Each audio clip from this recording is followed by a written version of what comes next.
جیسا کہ خواجہ معین الدین چشتی اجمیری رحمہ اللہ علیہ فرماتے ہیں کہ جو اللہ کا ولی ہے اس کی تو پہچان یہ ہے کہ اس کے اندر جو عاجزی ہوتی ہے، انکساری ہوتی ہے، وہ زمین کی مانند ہوتی ہے کہ زمین پر آپ جتنی بھی گندگی پھینکے، جو مرضی کریں، آپ جیسے بیچ میں بیج بوئیں وہ فوراً آپ کو پھل دیتی ہے، پھول دیتی ہے، خوشبو دیتی ہے، پھل دیتی ہے، سبزی دیتی ہے، خوراک دیتی ہے. حتیٰ کہ آپ اس پر گندگی پھینکتے ہیں پھر بھی وہ آپ کو جیسے آپ نے بیج اگایا وہ آپ کو پھل دیتی ہے. تو اس کی مثال زمین کی طرح ہوتی ہے. اس میں پہلی خوبی اللہ کے ولی کی ہی ہوتی ہے.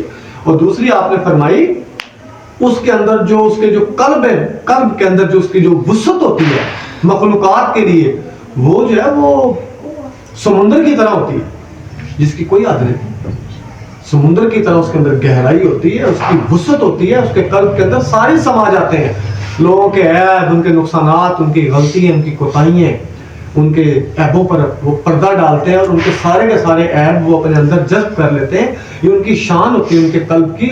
اس میں وسعت ہی بڑی ہوتی ہے کہ سمندر کی طرح وہ وسیع ہوتا ہے. سمندر تو وہ ہے کہ آج تک سمندر کی جو ہے اتنے ریسورسز کے بعد، اتنے وسائل کے بعد سمندر کی آج تک جو ہے وہ میرا خیال ہے چند فیصد ہی اس کی جو ہے وہ پڑتال ہو سکی ہے. اس پر تو پہنچ ہی نہیں ہو سکی.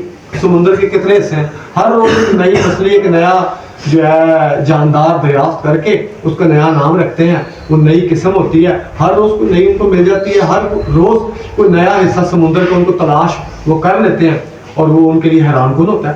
وہ بھی چند فیصد ہے، ابھی تو وہ سمندر تک نہیں پہنچ سکے. تو سمندر جیسی وسعت اللہ کے بندے کے قلب کی ہوتی ہے. اور پھر خواجہ معین الدین چشتی اجمیری رحمہ اللہ علیہ فرماتے ہیں کہ اس کی جو شفقت مخلوقات پر ہوتی ہے وہ سورج کی طرح ہوتی ہے. جیسا سورج ہے وہ ہندو کو بھی اور عیسائی کو، یہودی کو، پارسی کو، مجوسی کو، مسلمان کو، دیوبندی، وہابی، شیعہ، سنی تو بہت دور کی بات ہے، ہر دین والے کو، ہر مذہب والے کو، ہر مسلک والے کو، کیا سورج سب کو، مجھے بتاؤ، کیا سورج سب کو روشنی نہیں دیتا، حرارت نہیں دیتا، وٹامن ڈی نہیں دیتا؟ کیا وہ ہمارے یہ جو ہے سورج کی روشنی سے کیا کوئی بچ پاتا ہے؟ کیا سورج جو ہے وہ تمیز کرتا ہے ہندو میں، سکھ میں، یہودی میں، عیسائی میں، مجوسی میں، پارسی میں؟ کیا کوئی تمیز کرتا ہے؟ ہندو وہ کبھی کسی بھی مسلک کا، کسی مذہب کا تمیز نہیں کرتا. لیکن افسوس یہ ہے کہ ہم نے اتنی حدود بنا لی ہے کہ اللہ نے ہمیں سمندر میں، اگر ہمیں سمندر عطا بھی کیا ہے، پھینکا بھی ہے، تو ہم پھر بھی جو ہے کنویں کو پسند کرتے ہیں. ہم پھر بھی کنویں کو پسند کرتے ہیں. ہمیں جو ہے کنویں پسند ہے، جیسا کنویں والا مینڈک ہوتا ہے. اور ہماری جو وسعت ہے قلب کی وہ بھی اتنی چھوٹی سی ہے. اور جو ہے ہماری جو شفقت ہے وہ بھی چھوٹی سی ہے، محدود ہے.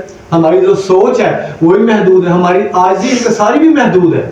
ہم پورے کے پورے محدود ہو گئے ہیں. اور ہمارا جو ہے اب سارے کے سارے جو ہیں وہ جو ہے یوں سمجھے کہ دعوے کے دعوے ہی جو ہے وہ رہ گئے ہیں. تو اللہ رب العزت جو ہے وہ ہمیں حق سچ پر چلنے کی توفیق عطا فرمائے. حضرت سید حاجی حافظ وارث علی شاہ کاظمی رحمہ اللہ علیہ فرماتے ہیں دیوا شریف میں جو ہے انڈیا میں آپ کا جو مزار مبارک ہے، آپ میرے بزرگوں میں آپ کا شمار ہے سلسلہ وارثیہ میں. آپ فرماتے ہیں کہ جو عاشق ہوتا ہے اس کے تو گمان پر دین اور دنیا کا انتظام ہوتا ہے. دین اور دنیا کا انتظام ہوتا ہے.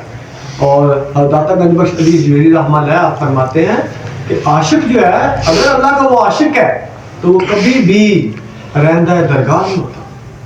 وہ اللہ کی بارگاہ سے اس کو کبھی نکالا نہیں آتا، وہ کبھی مردود نہیں ہوتا، رہندہ درگاہ نہیں ہوتا. تو اللہ تعالیٰ ہمیں توفیق عطا فرمائے